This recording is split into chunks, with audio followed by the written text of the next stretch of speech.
Hello and welcome to a brand new episode of Look Forward. I'm your host, Jay. I'm here with my co-host, Brad. You know, I really want to know what the alternate universe looks like where Hillary Clinton won the presidency in 2016, and you and I just get to do a nice, cordial, calm show every week about politics instead of the dumpster fire that we walk into all the time. Here's the thing. So, like, when we take a week off, and this seems to happen every time we take a week off. We take a week off, right? We come back and we think we're going to have 2 weeks of stories. And especially, like, the week that we were off, like, a lot of stuff happened that we could have talked about. There was a really notable State of the Union address that happened and a hilarious Republican response to said State of the Union address that we could talk about, which we will talk about. But you think that, like, oh, there's be 2 weeks of stories. And it's like, actually, no, like, we're going to talk about, like, one or two things from 2 weeks ago, and then literally everything else on the docket is shit that happened in the past week because it never stops. Yeah, ever. I mean, that's the great sort of the great shifting in politics that happened under Trump, right? Like once, and not even under his presidency, but just once he entered the landscape, it is all fastballs down the middle all the time, right? And it's just there's no break. So yeah, I was like, when I was putting adding stuff to the docket, and I'm sure while you were too, you were thinking like, I had State of the Union, like, because like I was sorry we were off and everything else. I was like, because that was like a super good story. No, those stories slide super fast because there's so much we're past it. garbage that gets just dumped on the world of politics just because these guys are just unbelievable. So let's jump right into it. First things first. This broke bitch. Broke boy Trump unable to make his $464 million bond in his civil fraud case in New York. His lawyer said it was nearly impossible, I believe, or pretty much impossible. A practical impossibility is the actual phrase that they used, yes. Apparently he went to he approached 30 underwriters to get the bond, and they were all like, I'm good. Well, and what's funny is that he got a bond from an underwriter in the Carroll case, like the $95 million or however much he needed to put up for that, from this company called Chubb, which a hilarious name for a fucking bond company, but okay. And then he went back to Chubb for like, hey, like you also want to stake me for this this $450 million judgment? They're like, we're good, thanks. Yeah. Thanks, but no thanks. I did. That's hilarious. But I did see the list of companies, and Nationwide was on there. And I saw a comment. Someone goes, "It's really telling that Nationwide, in fact, not on your side on this one," which I thought was hilarious. Look, it's should we laugh at this, Brad? Yes, 100%. Yes. 100%. Yeah, like turns out being a guy famous for welching on debt constantly. Eventually comes back to bite you in the ass one day when you actually need the fucking money. Yeah, and it's really it's fun to watch Republicans react to this, right? Because the really hilarious thing is, well, the loans were paid back. No one got hurt. There were no victims. But that's not necessarily how fraud works. Yeah. If you lie on a document that is about the evaluation of your properties, you don't get to just make this shit up and then change it to benefit you later when it's time to pay taxes.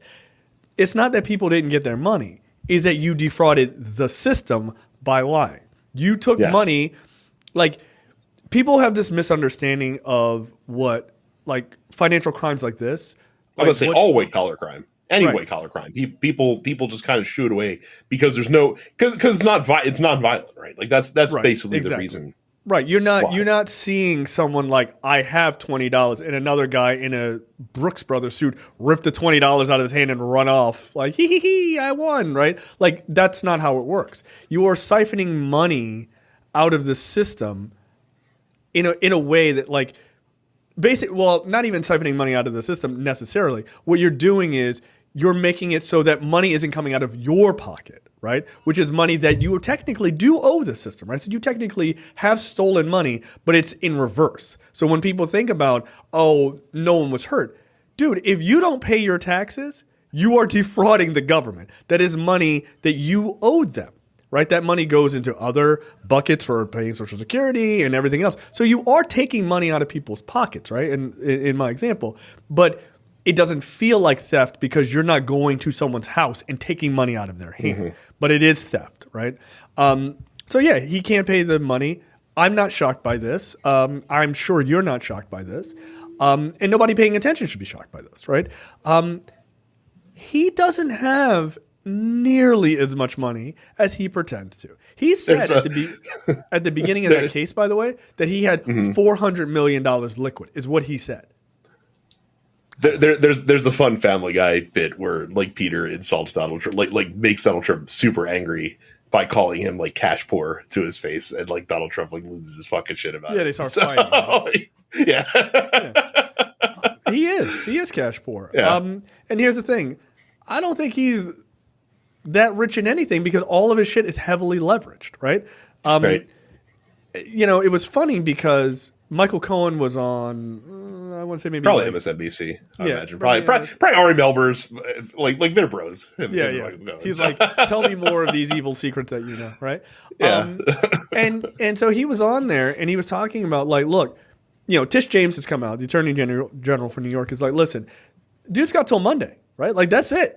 Maybe like there's not a month, there's not 3 years from now. No, it's Monday. Monday is the big day where she's like, look, we will start. I will go to the courts and I will seek to take assets, right? Obviously buildings, like which is amazing. And then she basically was like, I walk by Trump Tower every day. Like, oh dude, shit, son. It's going to shock you to learn Trump is taking all this news really well. No. Let's see. Truth Social. I'm not going to do the voice because I just it's too long of a screed. But I am quoting here. Enron wants me to put up the ridiculous fine, parentheses, I did nothing wrong, before I get a chance to capital A appeal his crazy ruling first. Yes. Let's see. Judge Enron actually wants me to put up all caps, by the way, hundreds of millions of dollars for the right to appeal his ridiculous decision. In other words, he is trying to take my appellate rights away. Nobody has ever heard of anything like this before. I would be forced to mortgage or sell great capital G, great capital A assets, perhaps at fire sale prices. And if and when I win the appeal, they would be gone. Does that make sense? All caps. Witch hunt. Election interference. Which is hilarious. Like, but it has nothing to do with the election. That's the other case you're going to lose. Like, don't even talk. Look, truth about this. Stay on topic. Look, I'm glad he's at least handling it better than I thought he would be.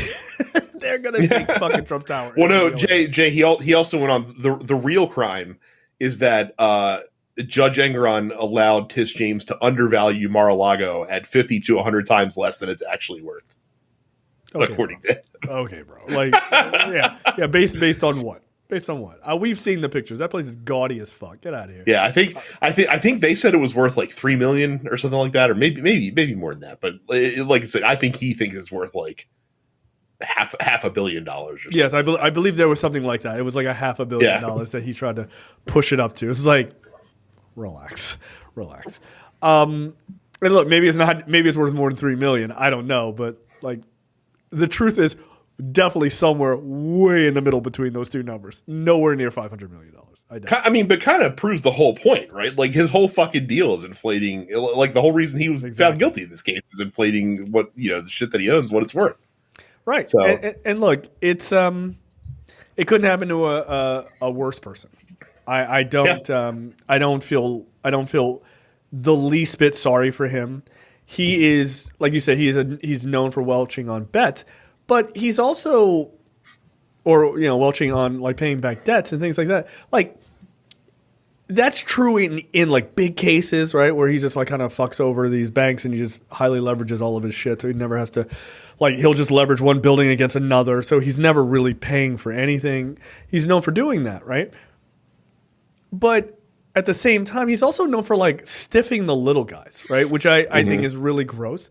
I remember hearing a story that I don't remember if it was Trump Tower or one of his other buildings in New York, but Trump went to somebody who, provides grand pianos, right? It was like literally like Joe's Grand Pianos or some shit. And he was like, look, I need, let's say, 20 grand pianos for my building or whatever. And the guy was like, all right, yeah, cool, like no problem. Delivered them, set them up, all that shit. Trump just stiffed him for no reason and just refused to talk to him. And the guy sued him, obviously. And Trump just ran out the clock and bankrupted that guy's business and destroyed it. Because, like, who the fuck has the money to just throw away 20 fucking grand pianos, right? Like, so the guy is notorious for fucking over even the littlest of guys, right? Like, you're a billionaire, supposedly, right? Or at the time, maybe you only had $700 million or $400 million. You didn't have to fuck that guy's business over. Like, why? But he just never pays his debts. So, yeah, this is, this is the piper coming, calling you out or whatever term you want to use, right? Like, you got to pay the piper. That's it. But you deserve this, right? You absolutely deserve it. But I do want to go back to the Michael Cohen thing.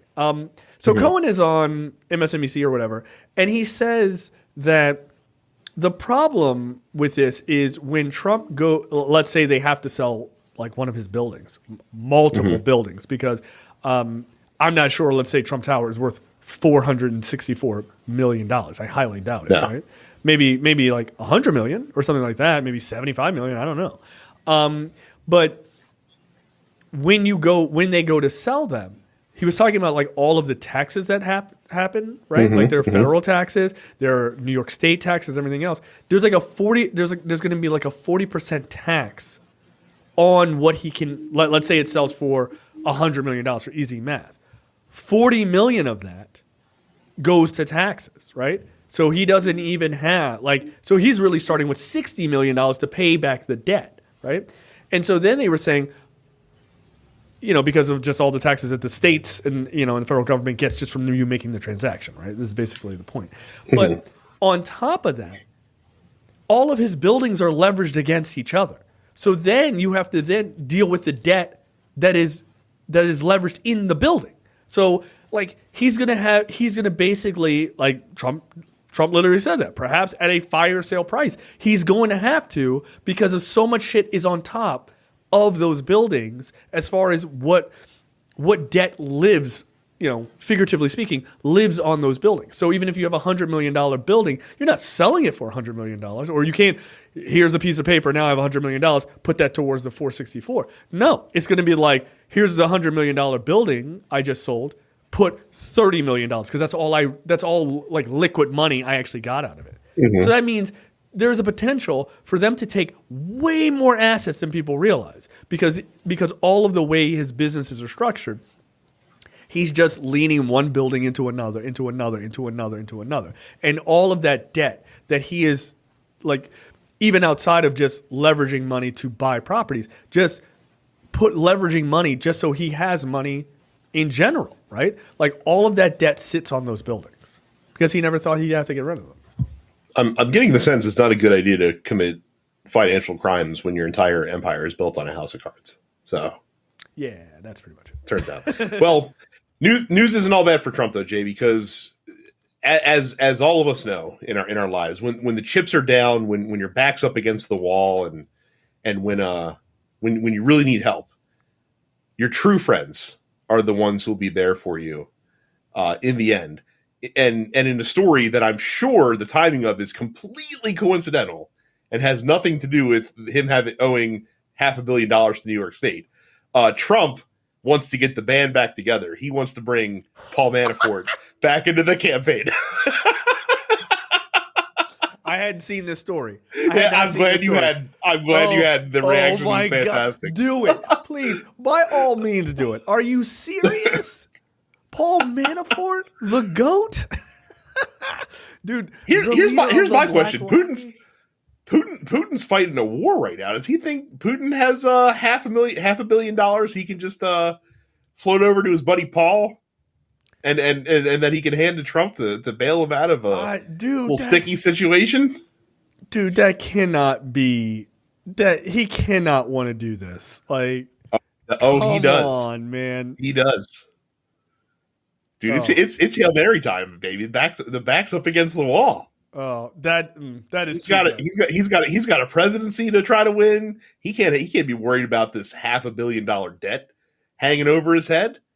So you gotta reach out to your sources. You gotta reach out to your contacts who have contacts in other parts of the world who may or may not have helped you in your previous endeavors to become elected president. I cannot believe that they would actually go to Paul Manafort. Dude, are you serious? Look, Paul Manafort is a wild dude. A lot of people don't know, like, Paul Manafort and what is that fucking douchebag's name who has the Nixon tattoo? Roger Stone. Roger Stone. They started something called that people affectionately called the Black Lobby, where they, like, back in the 70s, where they would just do lobby work for, like, the most despicable, like, dictators and shit around the world. Like, these guys were garbage people, and yeah, these are the guys, like, as closely tied to Trump as humanly possible. Like, this is your guy. Like, that's look, Paul Manafort. Now, of course, Paul Manafort was pardoned by Trump. Yes, but he was also found guilty and was in jail for 2 years. That's before being pardoned. Brad. That is certainly an opinion. I believe that's a fact. Yes. Look, agree to disagree, as the right would say, right? Look, and most famously, I was trying desperately to find the clip. I found it, but I don't know where it is. Oh yeah, it's got to go. Now it's got to go back on the board. When asked on CBS this morning, like, did Paul Manafort have ties to, did the Trump campaign have ties to the Russian government? He goes, no, we didn't have any ties. And they're like, are you sure? Because you gave campaign data, and he's like, that's what I said. That's what we said. That's what our position is, which is one of the greatest, dude, you're totally fucking lying moments. It's so good.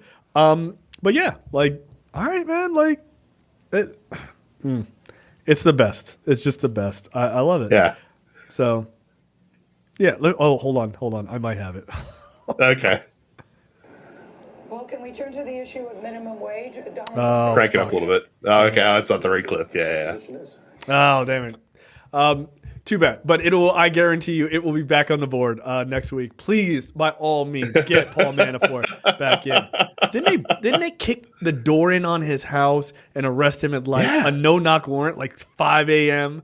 Yeah. Remember his daughters were, like, texting back and forth, like, Dad's guilty as fuck. Like, he's going to prison. Quote, Dad has blood on his hands, is what one daughter said. Jesus Christ. Shit. Dude. Please bring back Paul Manafort. Oh, get them all back. Get them all back. Look, let's have a redo of 2016. You bring the greatest shitty team of all time versus this team now. Let's see if you can win this time. Corey Lewandowski back into the mix. I mean, I'm sure he's not domestically assaulting anyone right now, so he's probably, he's free.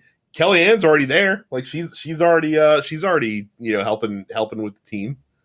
Man, imagine choosing that piece of shit over your husband. Ugh. Oh, you hate to see it. I bet he's like, it's fine. Just it's fine. And that guy's a piece of shit too. Like, but he's at least better than Trump. Oh my God, Paul Manafort. Wow. Okay, I'm so glad I hadn't seen that. That is. I'm glad too. That was a fun time for me to watch you react to that in real time. Real time, dude. That is crazy. Wow. Okay. Next up, Trump calls for a bloodbath.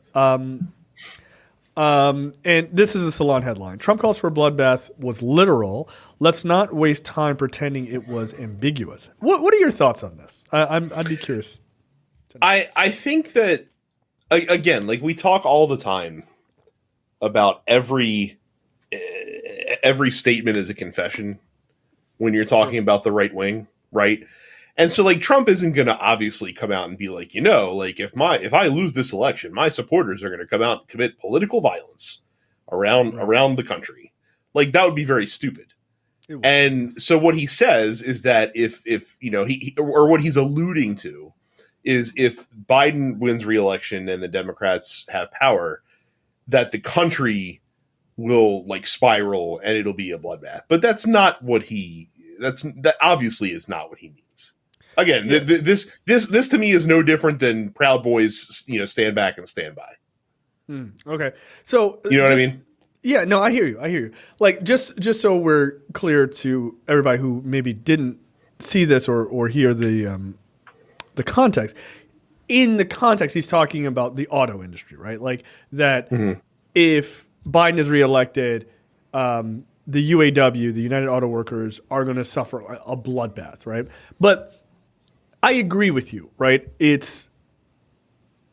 He's not that clever, right? And so I also have to cut in, by the way, before I don't mean to interrupt you. It's very funny that he's talking about the country, like the auto industry specifically, suffering underneath Biden, because this is the guy, Trump, who is proposing literally 100% tariffs on foreign auto stuff. Like basically, like if cars get imported in the country, they'll cost double what they currently cost today if Trump had his way. And by the way, since you can't just tariff finished cars coming into the country, you can tariff auto parts. It would also make every other American produced car incredibly more expensive, because every single car produced in this country uses parts that are manufactured in China. Literally every single one. Oh my God. He's a genius though, guys. Are you better 4 years ago, or are you better today? Definitely better today. What are you talking about? So yeah, I mean, that's insane, right?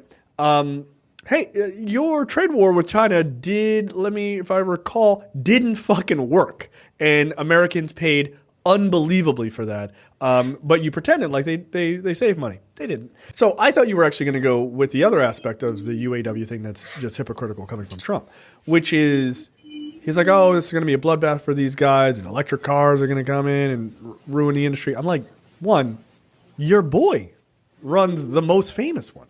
The fuck are you talking about? Like, I don't know why the right wing is this new thing of like shitting on electric cars. Like, but you guys love Elon Musk. So also Ford makes them. I don't know if you guys are aware of this now. Among other companies, yeah. Right. So everyone's doing it. It's the brand new thing, guys.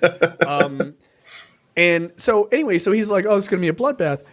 And he's talking about like how he's, pro the UAW. Like the UAW does not fuck with Trump, right? And he says, their bosses don't understand this, but the workers understand this. You sided with the bosses. Like when it came to the strike and everything else, you weren't on the side of the workers. I don't know if people remember this because people have real goldfish-like memories, but there was a guy in the 2024 race who did go stand with the workers. It was the current president, not Trump. He did that fake-ass rally where they at a non-union plant where he was invited by management to speak. Exactly. So this idea of like I'm for the workers is like, no, the fuck you're not. He was anti. One, he's anti-union anyway. He's a big corporate dickbag, so that's not surprising. But he was also anti the UAW while he was president. So this idea, like I've seen a bunch of clips of union members who support Trump being told like Trump doesn't actually support the unions. They're like, what? It's like, yeah, dude. Is this your first day meeting a Republican? Like they never support unions. It doesn't make any sense. You're a blue collar guy working on the line. The way that you're not getting absolutely wrecked on your pay and everything else is because of unions. Like, come on, man. Like that's a slam dunk. That should be fucking easy.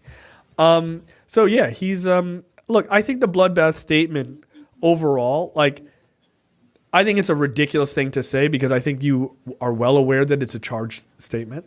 I think that people will give him, or some people will give him a benefit of the doubt. Obviously, people on the right will give him a benefit of the doubt. Makes sense. Because they think that, it's just a statement, whatever. But I also think that they still do a thing with him that drives me crazy, which is, well, he's not a politician. Dude was president for 4 years, man. That's what I was going to say. Imagine what the coverage would look like, both on right-wing media, but also on like MSNBC. If Joe Biden were to come out and be like, if you re-elect Donald Trump, like the country's going to be a fucking bloodbath. Like Yeah, we're you just can't say we're shit just gonna like that, circle dude. That's the a drain. Yeah. that's a dangerous thing to say, right? The Yeah. implication is horrendous. So yeah, I mean, this is the dude who's literally everyone who worked.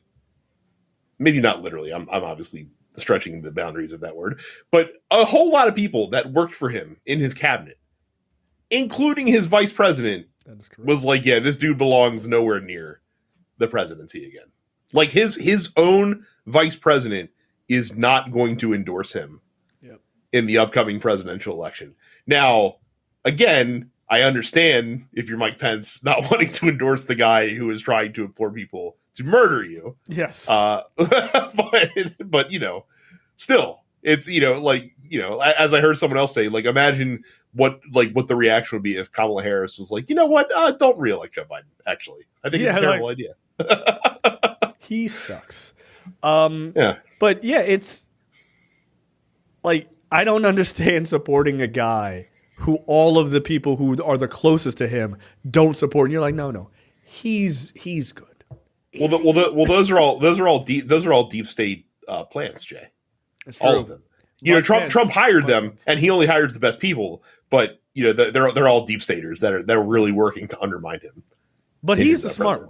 He's the smart one, right? He's the the smart one one for hiring the deep state people. That's how it works. That's how deep they were in. Like he couldn't see it because of all his brilliant business acumen. Like this guy's so good and so focused that he can't pay attention to basic things. It's amazing that you still have people who support him. They hear all of that shit and they go, yeah, no, he's still our guy. Or maybe they don't actually hear it. Like maybe they don't actually hear it. Yeah. Well, they always come on. What podcast did I hear this on? I was listening to Chris Hayes, and he was interviewing a guest who basically, like, the guest that he was interviewing is a dude who he's like an evangelical leader, but like he works to convince people that like, no, it's actually okay to not vote for Republicans. Like your faith does not have to be tied to your political party. Like those two things don't have to be in lockstep with each other. And he's like, I remember I was talking to a guy who talked about when he talked about Trump said the line of when he said like immigrants are poisoning the blood of the country, and this guy that he was talking to, he's like, oh, Trump didn't say that, and he's like, no, he did. Like I can show you, like here's an article where many articles where he quoting him where he said it, and he's like, oh, that could be that taken out of context or this, that, or the other thing. So then he pulled up like the video clip of Trump saying it and the context in which he said it in, and the guy still is doing like mental gymnastics to try to figure out how it's not why it's not a problem that Trump did it, even though like he's like, hey, if Trump was like, do you think immigrants are poisoning the blood of the country, before he told them that Trump said it, he's like, no, that's a ridiculous thing to say. Like immigrants are super important to the country's health and well-being, and and I think immigration is really important. And anyone that says that, like that's a horrendous thing to say. And then once he was confronted with it, all of a sudden he's trying to find every way possible that he can to justify, well, it's okay that Donald Trump said it, even though I find this repugnant on a moral standing. And that's what they all do. That's because you're in a cult, dude. Like that's cult mentality, right? If you can't look at even if you this is the thing about politics that I think happens when you are. I'm trying not to be like a dick about it, but it happens when you're a novice, right? Mm-hmm. Or I mean that it's like you're just getting into it, or some people are forever novice because they only kind of pay attention every 4 years. But when you're a sort of a novice about politics, and I'm not saying that we're experts, like relax, but when you are a novice about this stuff, what you end up doing is tying your views so tightly to a person instead of going, I agree with that person on the large swath of things, but then they do something and you go, I just don't agree with that. Like you could just say, I don't agree with that. I think he's wrong on that, or I think she's wrong on that. That's okay. But for them, you are putting them in a box, and they're just like, I can't go against the king. I can't go against the king. I can't go against the king. Like, dude, he's not a king. You could just be like, look, I agree with this, but I don't agree with this. And look, people who are Trump supporters, I don't understand you in general at all, unless you're filthy, stinking rich. Like, I just don't understand it. But I can at least respect the idea that you can agree with some of his policies, and then some supporters go, well, I don't agree with that, or I don't agree with that. Like, at least have some semblance of being able to be like, oh, okay, like there's a level of nuance. Now, it's weird when those things are diametrically opposed. Like, that's where it doesn't quite follow. But at least you should be able to say, anybody should be able to look at a presidential candidate and go to that person's supporter and go, what of their policies do you not agree with? There's got to be something. If you find yourself agreeing all the way down ballot on every detail of every policy, you're not a supporter. You're a sycophant. Yeah, you're a sycophant. Like, oh no, everything Trump says on immigration is correct. Everything Trump says on, abortion is correct. Everything Trump says on finance is correct. No, that can't possibly be true. Like, even if you were twin brothers, it can't possibly be true. Like, nobody agrees with somebody about every little thing all the time. Like, that's absolutely insane. So, yeah, like that Jimmy Kimmel, I think, did some stuff like that too, where they would say, oh, Joe Biden said X, and this person would be like, that's despicable, oh my God. And then they were like, oh, I'm sorry, correct. We actually have a correction. Actually, Donald Trump said that. And then they would roll camera again. They're like, well, actually, he blah, blah. I was like, they literally just changed their mind within seconds. On the spot, right. On the right, spot. Because, well, if Trump said it, I'm sure there's a good reason. Yeah, it's a good reason. Fine. Oh, yeah. Shooting immigrants? Absolutely. I mean, Trump's just a genius, right? Like, so it's weird in that. Oh, we don't even have it on the docket. And actually, we should take a break because there's more Trump. There's another Trump story, and these two things kind of tie into each other. So, all right, we'll take a quick break and come right back. All right, next up. Yeah, I was saying, like, because in talking about, like, Mark Esper literally came out on TV last week and was like, yeah, like Trump was asking during the protests, like if we could shoot protesters like in the legs and stuff, like Trump literally trying to follow the terrorist playbook from Die Hard. Like that's a good move. And it's funny because, like, Trump, for all his faults, and they are legion, does do this thing where, like, he is oddly, like, kind of dialed in on the pulse of what's the rhetoric that's important to ratchet up and the rhetoric that's important to tamp down. Like he was very good at that in 2016. It's one of the reasons that he got elected, because he really went in heavy on, like, the border. Like, that was his big thing. And he didn't talk about a lot of the other, like, less popular issues that really motivate the Republican Party, because they're more divisive and have easier support to galvanize against those. He's not doing that this time. And part of the reason that I say that is because he actually went on a radio interview last week and said that he's thinking in terms of supporting a 15-week federal abortion ban if he gets reelected and has the Congress to do it. I'll read what he said, and I'll quote here. The number of weeks now, people are agreeing on 15, and I'm thinking in terms of that, and it'll come out to something that's very reasonable. But people are really, even hardliners are agreeing, 15 weeks seem to be a number that people are agreeing at, but I'll make that announcement at the appropriate time. I would love for him to come out and vociferously call for a 15-week national abortion ban, because that would be one of the easiest way to ensure that a large swath of undecideds turn out against him on election day. And by the way, I want people to remember this, and this is something that I don't think we've done a good enough job talking about, because I don't think I realized it until I heard it a few weeks ago. When Republicans call out for a 15-week or a 16-week, whatever the fucking number is, when they call out for a federal abortion ban, that is the minimum federal standard. So, like, if you are like Ohio or Florida or whatever the fuck right-wing goober state that's out there, and you have a 6-week ban in place, if there's a national 15-week ban, you get to keep your 6-week ban, because that like your ban goes even harder. The 15-week ban is just for all the blue states that are like, we're not putting in an abortion ban. Like we're actually going to codify abortion into the Constitution. Okay, so it's basically it's like reverse minimum wage. Yes. Yes.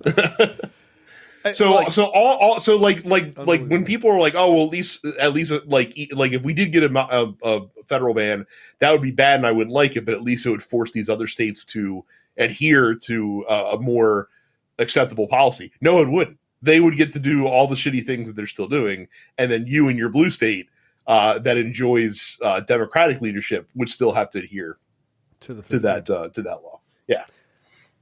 That makes no sense, right? Like, that's not how the legislation should work. It actually should be, if you put in a federal, like, everyone should have the lowest you could go would be a federal law should supersede the state law. Yes, right, 100% in most things, unless it's Texas where they just overruled the Constitution. Yeah, more on that to come.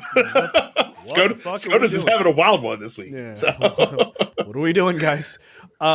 So, look, I agree with you. Go out and say it. Go out and campaign on it, dude. You're going to get your ass wrecked in the suburbs by women. you think you got beaten bad in the suburbs by white women in 2020. Wait till they hear that you want a national abortion ban, my guy. By all means, please do it. Now, I know what people are thinking. Oh, evangelicals are going to come out big time because they're going to be like, yes, our champion is back, whatever. There's a lot of evangelicals, no doubt. But there's more women. Just general, general, there are more women who will be furious about this, and they fucking should be. Those evangelicals came out in 2020. Like, Trump gave them everything they wanted, and they're like, "Woo! Like, we're gonna keep him in there for another 4 years. Think of what else we can get." And they still lost. And actually, if you look at polling, he's actually bleeding. I mean, we talked about this a couple weeks ago. He's bleeding evangelical support. Yep. Insanely enough.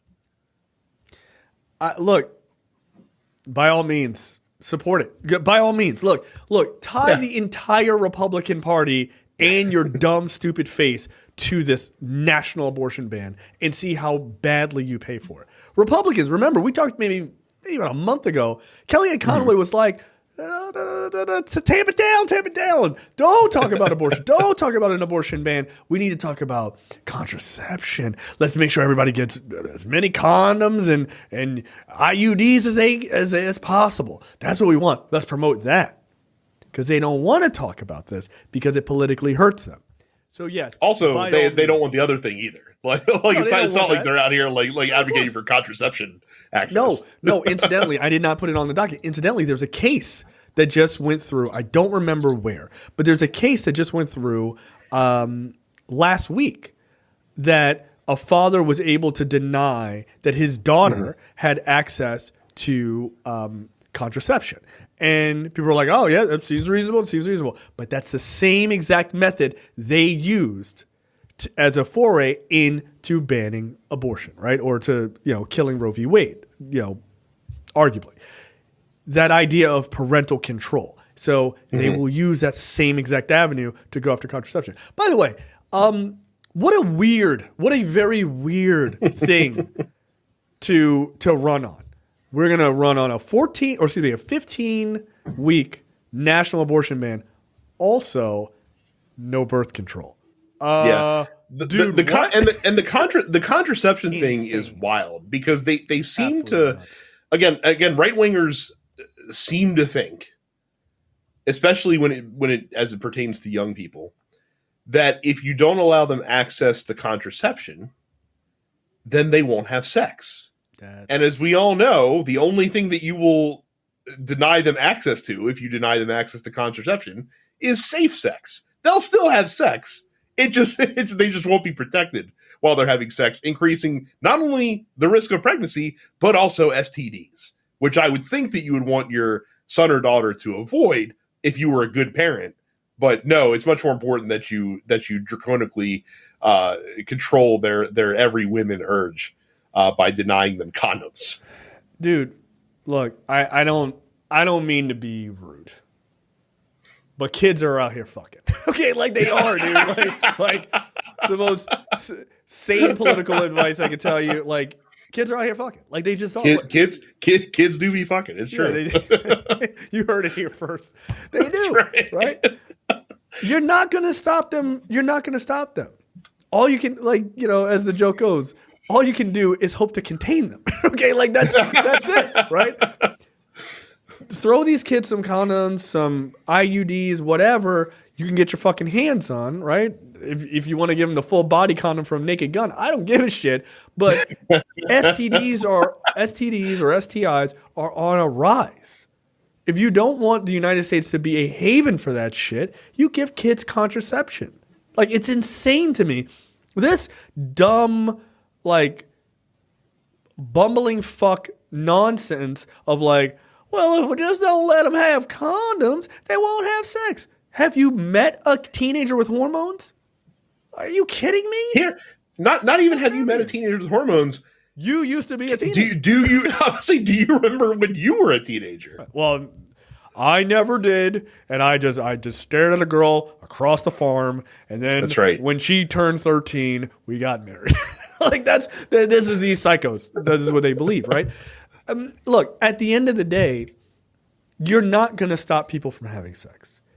Get the fuck out of here. Just like you're not going to stop. Just like you're not going to stop people from having abortions. You will just stop them from having safe abortions. If people don't want to be fucking pregnant, they will find a way not to be fucking pregnant. I guarantee. The ultra rich will fly to fucking Canada or some other European country where it's nice and legal and they can just go get the shit done. And the poor will, suffer. Welcome back alley abortions.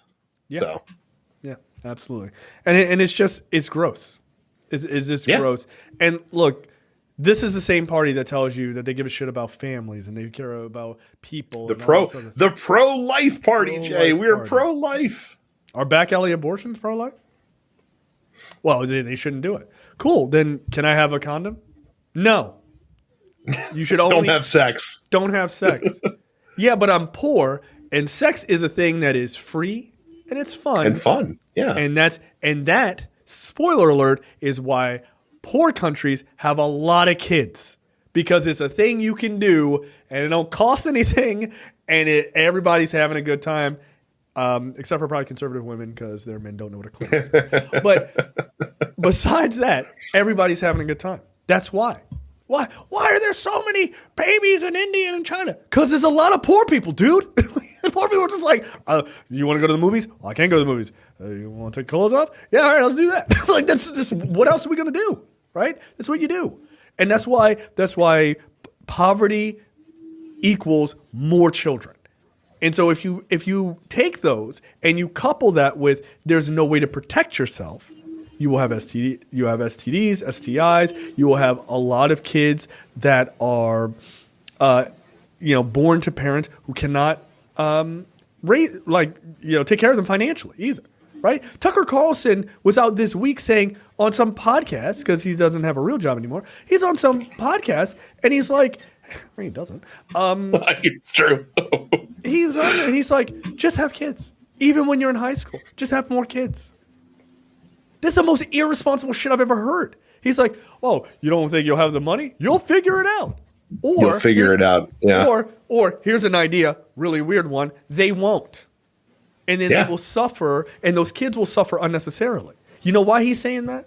He's not, by the way, he's not talking to people who look like me. He's talking about people who look like you. Have more white babies is what he means, right? Because they think, we're losing the country, we're losing it to Leds, we're losing it to black people. We're 12% of the population. We're losing it, we're losing. Oh my God. That's what he's saying. White people have more babies, have more babies, have more babies. Even in high school. Cool. So a bunch of uneducated kids, you want them to crank out more children. All right. What is the purpose of being rich in a country filled with uneducated dopes? Poor, uneducated dopes everywhere. But you got to live in your tower and you're scared to leave it because you think they're going to rip you out of your fucking limo. Well, it's really easy to stay rich when everyone else is dumb and poor. It's kind of one of the other, fun side benefits they don't really advertise. So yeah, I'd rather live in a country with like educated people that are reasonable and have healthcare and things like that. And if they want to have kids, great. But I don't need a country overrun with people who don't care about these kids because they're just having them and having them and having them. Like, it's insane. As the old adage goes, and this really across the board in America, it's the same argument that you can have with the economy. It's the same argument that you can have with healthcare. A rising tide does indeed lift all boats. Yeah. So yeah. Just have more kids, guys. It's like, what kind of shit advice are you giving? And again, he doesn't know anything about just figuring it out. He's an heir to the Swanson family. Like, he's incredibly rich. You know, he's like born on third base, thought he hit a double. Like, knock it the fuck off. You didn't have to do anything for life. This guy came out. Good baseball analogy there. You totally fucked it up. It's fine. It's fine. Sports. I don't watch sports. Shut up. I know what the Super Bowl is. Relax. So yeah, it's it's just nonsense, right? Like, you're convincing poor people to make their lives even harder. You're getting them to dig even larger ditches for them to try to get themselves out of, which is damn near impossible as it is. So yeah, look, if you want to come out and say we're going to do this 15-week abortion ban, by all means. And look, we talked about this. We talked about this previously. A 15-week abortion ban is bullshit. It's actual bullshit, right? Not that the abortion ban is bullshit, but here's the technical part of it that people often don't realize. The vast majority of abortions, it's like 90 plus, happen in the first 12 weeks. The other 10% are normally, maybe slightly over 15 weeks or something like that, right? And then there is the hyper rare cases of people having abortions in the last number, like 1 or 2 months. And those are like the child is not going to be born safely, or the mother is in peril, right? And actually, I'm saying 90%. I think it's actually higher than that, by the way. That's 12%. It probably is. It probably is. It's like 90, 95%. I'll see if I can find the exact number. You're not actually stopping abortions. Like, the vast majority of them you're not actually stopping, right? So the people who are like, we're pro-life, and pro-life since contraception, and or all of this stuff. You're not actually doing anything really. Yeah. You're playing around at the margins. And you know why? You know why that's a thing that the politicians you support believe this? Because they know that you're a sucker for this issue. And they know that if they came out and said it's an absolute ban, it would never work.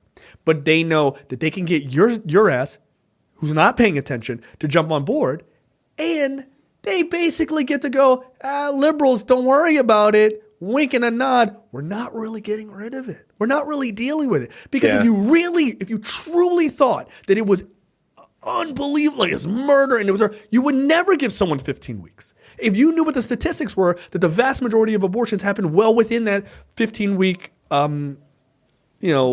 beginning, you would do it at 3 weeks. That's why, and you know that because when states come out and say 6 weeks, everyone goes, "That's insane." Most people don't even. Most women don't even know they're pregnant for a month. Yeah. So the idea of saying 15 weeks, that's a gotcha on the right. You're not actually paying attention. They're not really doing anything, but they want you to be able to say that. I remember you said a couple months ago. Like, and by the way, does that mean that I think it's okay? No, I don't think it's okay. I think there should be no ban on it. I think it's ridiculous. But what I'm saying is that is a political move. It's not based on anything clinical or anything like that. It is wholly a political move to sucker people on the right into believing that right-wing politicians actually give a fuck about your issue. They actually really don't. Yeah.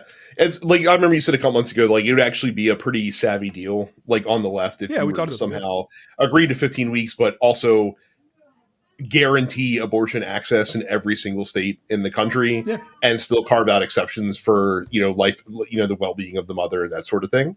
Yeah. Like, if you did that, it would actually be a pretty smart deal.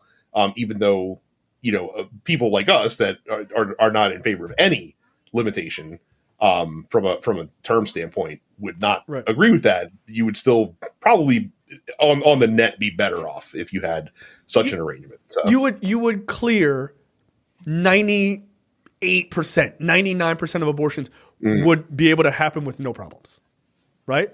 But it would be that 1 or 2%, those stories, and people would be like, "This is horrendous and this is bullshit," and they'd be right. And that's That's why you don't do it, right? But yes, from a political standpoint, Republicans would do better to just do that and just go, and now we're done with the issue. But they can't let the fucking issue really go, because once they do, what the fuck else are they going to run on? Well, Like, their most extreme people would never.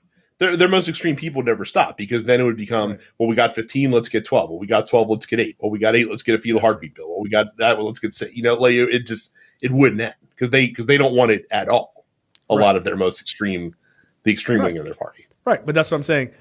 It's it's right wing politicians duping you into believing that they care about this issue. They really don't. They just know that it's a really good wedge issue and a red meat issue that they get to throw out for Republicans and ramps them right the fuck up. And then they go, cool, thanks, come on out. And then they do nothing for you. They do absolutely nothing for you. And it's only Trump that they actually did.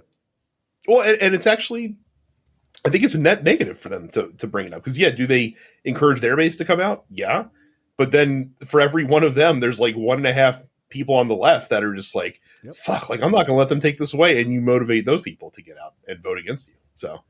So maybe just don't fucking say anything at all about it and beg the Supreme Court to reinstate Roe versus Wade, so you could just use it as a wedge issue that you never have to actually do anything about. That's when you were the most successful. Yeah, bring it back, for the love of God. We need it. Yeah, we need it. But it is interesting. I was trying to find the numbers here. Here you go. This is from the Charlotte Lozer Institute. It says state-specific and U.S. Centers of Disease Control and Prevention, the CDC, abortion data indicates that approximately 6% of all reported abortions take place at or after 15 weeks of gestation. When approximately blah, blah, blah. Okay, so 6%. Right? So close to 94%, right? Because there's obviously going to be, actually, no, 94% happen before 15 weeks. So if you're trying to truly stop this thing that you call a pandemic of, level fucking murder of babies, why do you allow 94% of it to happen and try only to stop 6%? Shouldn't you be doing the reverse? It's because they don't actually give a fuck about your issue. They're lying to you. Guess what? Maybe you should think about what else are they lying about? And they're supposedly on your side. But on the thing that you give a fuck about, they don't give a shit about it. They really don't. I find that fascinating, right? Again, we don't agree with the idea of any abortion ban. But why would you support the guys who tell you, we super support it? We're only going to do 6% of it, baby. You're talking about the same group of politicians who are able to somehow motivate people living at the poverty line to really strongly endorse tax cuts that only impact the top 1% of the country. Exactly. So, and then I hear interviews and they're like, well, Trump lowered taxes. I'm like, not for you. Not for you. What the fuck are you talking about? Have you actually looked at your tax returns over the last couple of years out of curiosity? No, they have not. They have not. It's amazing. They just make it up out of whole cloth. All right, next up. This is interesting. So we were not here, unfortunately, for the State of the Union. Brad, what was your opinion on the State of the Union and the response? Hilarious. The response was hilarious. I thought the State of the Union was great. Like, it's rare that people give a shit about the State of the Union. And people were kind of like looking at this as like, hey, like this is Biden's first real chance since, things have kind of become official. This is the general election race to really come out there and show that, he's not too old and he's not with it. And that's exactly what he fucking did. He went out there and gave a very fiery speech, probably more fiery than we've seen him in quite some time. Mm-hmm. And the thing that he did, and he did this last year as well, and he really dialed it up this year, is him playing to the Republican members of Congress in the crowd who he knew were going to heckle and boo him. And he was ready. Like, he was ready every single time with comebacks and zingers and all sorts of shit to throw back in their face. Look, I hate to say it. which you obviously know that I don't hate to say it, because I'm a giant liar. Dude, we told you. Oh, Joe Biden is so old and frail. Oh, I hope he's able to get up there and make a speech. It's a political play, my man. Like, it is. It's a political play. Is he slower? Like, a lot of speed off that fastball since he was the vice president? Absolutely. The guy's old. He's 100 fucking years old, right? No shit. But it's a play. It's a play, dude. Like, he's letting you build this narrative about him, and you go deep on that narrative. And then just where you think, I got him, he comes out and makes you look like a bunch of fools, right? And look, I know plenty of people on the left have been like saying this and everything else, like not saying it's a play, but like saying, Biden crushed it, and during that State of the Union, I wasn't expecting that, all this other stuff, right? And I don't know that I was expecting it to be quite that fiery. I mean, it was nice to see, but I knew he was able to give a good speech. But he fucking brought it. But dude, he was talking shit on the SCOTUS judges to their fucking face, man. Like that's incredible. Yeah.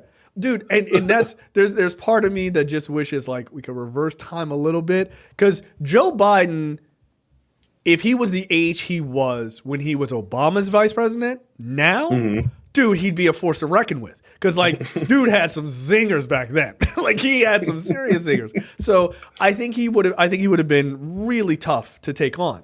But that idea that he's just this, like, dotty old man, like, nah, he's old, but, like, dude still has it. Like, he still got it. So they embarrassed themselves. Because, again, they took that narrative all the way out into deep waters, and they got fucking embarrassed. And guess what?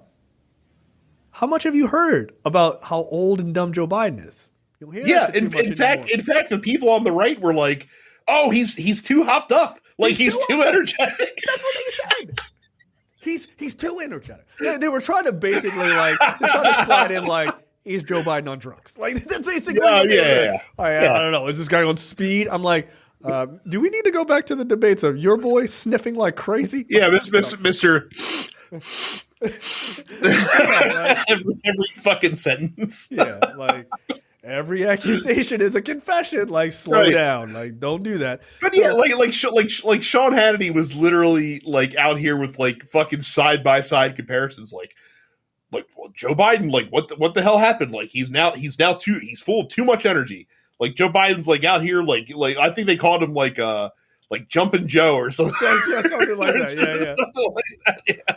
Like, dude, you're just making a campaign ad for him, for God's sake. Well, speaking of making campaign ads for him, how good was it that he had that State of the Union, which was followed up by the dramatic monologue of former rising star of the Republican Party, Katie Britt. Dude, dead with a rebuttal so bad that even Republicans are like, "What the fuck are we doing right now?" I'm very afraid for my kids' future. Like, all right, you're freaking everyone out who's watching this. A couple of things about the Katie Britt response. One, it was terrible. Two, Scarlett Johansson should get a fucking Emmy. For that impression on Saturday Night Live. It was excellent. Three, is there anything more indicative of the right wing's view of women than to have this poor woman do her speech from her kitchen, of all places? What are you doing? We respect women. Get in the fucking kitchen and give a really weird speech. Okay, I'll go. So all of that, right wingers and everything else were like, Jesus Christ, this was horrible. Why are you doing that weird whispering thing? It was fucking strange, right? It was awful. It was an awful, awful speech all the way around. It was weird. We hear you. We see you. Oh my God, are they here? Like, the call is coming from inside the house. Right? Holy shit. She's super crazy, dude. But all of that being said, you could say, liberals and Democrats thought this speech went well. Republicans, they weren't impressed. They didn't think, you could try to spin it. Spin, right? Except it's always a good idea to watch the news, not the day after, and that's good for commentary, but about 3 days after. Because that's when you start to get the real, what are the outcomes of the events that I just saw, right? Because that's when that shit starts to slip into like page 6 of the news, right? And here you go, exclusive. Top Republican calls for canceling future Biden State of the Union speeches. That's how you know how good that fucking speech was, right? It's the same idea we talked about 2 weeks ago. How do you know when a politician's doing really well, right? Because they say, oh, this person is really boring. There's nothing to write about this person. How do you know that speech really hit them? We need to make sure none of those happen again. That's why. So for those who don't understand what we're talking about, so when the president gives the State of the Union address, it's not something that the president does. He's actually officially invited right. by the Speaker of the House, who in this case happens to be Mike Johnson, a Republican. Now, I don't think that there's ever been an instance where the Speaker has told the president, "Fuck off, go sit in your house" at any point. I think the invitation is just a formality, like one of those like just government formalities that we do. It's just kind of ceremonial of sorts. But no, Republicans are now thinking about politicizing this, just like they want to politicize literally everything else in government. Yeah, it's really weird. Oh no, you know what? No, it has happened before. Okay. Yeah. Trump was right. He's the first president in U.S. history to be disinvited from delivering the State of the Union by Nancy Pelosi. When was this? 2019. So yeah, House Speaker Nancy Pelosi on Wednesday more or less canceled Trump's address after the two had quarreled over the issues of the day amid an ongoing partial government shutdown. My guess is she disinvited him and then reinvited him. Okay. But still, like at one point she was like, "Nah, you can't come," which is fucking wild and silly. I don't remember that. Yeah, I didn't remember that either. But yeah, apparently that was Business Insider says January 24th, 2019. I'm Googling this real quick because, like I said, I do not remember this happening at all. I mean, he did give a 2019 State of the Union. Yeah, my guess is because it was a government shutdown, my guess is she disinvited him because of that. Okay. And they invited him. Gotcha. Oh yeah, the famous Trump shutdown. You can call it the Trump shutdown if you want. That's like, right. That I believe that is the moment where Nancy Pelosi walked out of that conference for her Chuck Schumer and threw the sunglasses on and popped the fucking collar. It was like, that was an iconic moment. Like, can you fucking believe this guy? Chuck Schumer's like, this guy's a fucking idiot, right in front of his face. Like, Jesus Christ. So yeah, it has temporarily happened before. So yeah, look, the fact that they now are considering politicizing this and not wanting to do this. This is House Majority Whip Tom Emmer is saying this, right? Because he said Biden's speech was divisive. Yes, we've never had a divisive State of the Union speech from either party until now. Okay, guys. Yeah. By the way, really funny to see Tom Emmer say this, like literally the guy who was going to be speaker until Trump was like, "Nah, bro, like don't make that dude speaker." Like he literally torpedoed his fucking nomination during the speaker scramble when Kevin McCarthy got booted. That's funny. Like, pipe down, go sit down. This would be incredibly stupid if Republicans were to still hold on to the House and Biden was still president. Right, by the way, just to be clear, it's also equally stupid that Nancy Pelosi did it. I want to just be clear. Like, it's ridiculous.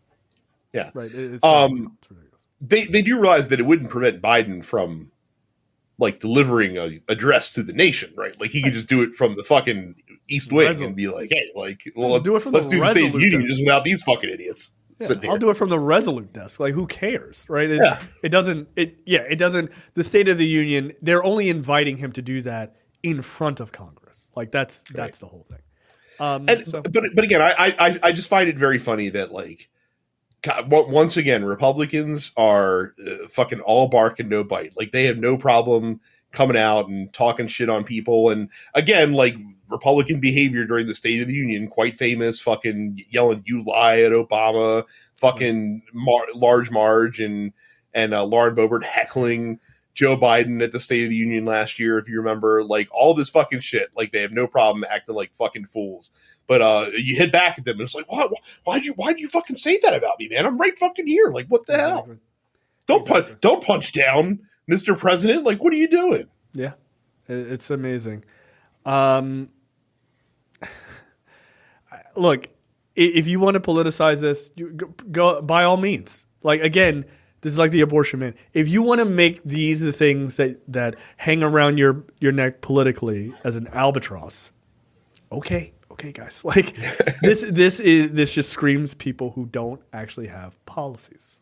That's all. I will say in the aftermath of the State of the Union, there were some like former Obama folks that were in his administration that were quite surprised at the tenor of the speech, because they're like, oh, I'm pretty sure if Barack Obama tried to give a speech like that, like we would have had like the White House lawyers be like, no, you can't do this. Like they were basically like worried that it was stepping up to the line of like a Hatch Act violation. Like it was a little bit too campaigny, like in terms of a State of the Union. Yeah, whatever. No, get out of here.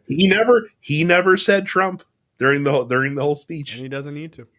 He never talked about re-election or anything like that. He just called a contrast to his predecessor and things his predecessor did when he was in office. So, and that's not unprecedented for any State of the Union, by the way. Yeah. So, look, I love it. I love that it made them that mad that Tom Emmer is like, we're not going to do them anymore. Like, all right. And by the way, like of all the things to be mad about, like the people that care about the State of the Union are you and me and the people listening to this podcast and people like us, like normie people, like regular ass voters who just never come out and vote every 4 years, did not watch this, don't give a fuck, did not watch coverage of it, aren't even aware that it happened. Probably. Yeah, you're just trying to ruin it for us. Leave us alone. We're the nerds watching C-SPAN. Leave us alone. Let us have our thing. Yeah, they were probably flipping channels that night and they're like, oh shit, the president's on. Let me see what's on ESPN. Like that's literally what happened there. He better not cut in on wrestling. I'll tell you that. Raw's on. Next up, the Supreme Court decides to just go, you know what? Fuck it.